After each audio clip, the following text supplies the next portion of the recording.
अस्सलामु अलैकुम। वीडियो को लाइक शेयर करें और न्यू चैनल को सब्सक्राइब लाजमी करें ताकि हर न्यू आने वाली वीडियो आप तक आसानी से पहुंच सके। हज़रत इमाम हुसैन अलैहिस्सलाम का बचपन, इस्लामी कहानी, उर्दू। उन्वान: छोटे हुसैन की बड़ी मोहब्बत। मंजर: मदीना मुनव्वरा, दोपहर का वक्त। हुजूर नबी करीम सल्लल्लाहु अलैहि वसल्लम अपने नवासों के साथ मस्जिद के सहन में तशरीफ़ फरमा हैं। हज़रत इमाम हुसैन बचपन में निहायत प्यारे, नरम दिल और नबी सल्लल्लाहु अलैहि वसल्लम के लाडले नवासे थे। वो जब भी मस्जिद में आते, रसूलुल्लाह सल्लल्लाहु अलैहि वसल्लम उनके लिए उठ खड़े होते और उन्हें गोद में ले लेते।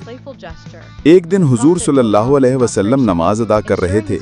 हज़रत इमाम हुसैन खेलते खेलते मस्जिद में आ गए।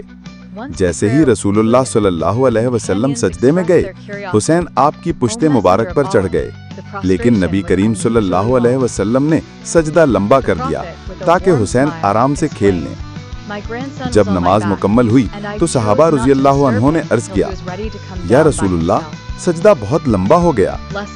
हुजूर ने मुस्कुराकर फरमाया, मेरा नवासा मेरी पीठ पर था, मैंने उस वक्त तक सजदा नहीं उठाया जब तक वो खुद न उतर गया। सबक: ये वाक़या हमें सिखाता है कि बच्चों से मोहब्बत, शफ़क़त और उनका ख्याल रखना सुन्नत रसूल सल्लल्लाहु अलैहि वसल्लम है। इमाम हुसैन बचपन ही से हुजूर के दिल के बहुत करीब थे और उनकी तरबियत भी हुजूर सल्लल्लाहु अलैहि वसल्लम ने खुद की थी।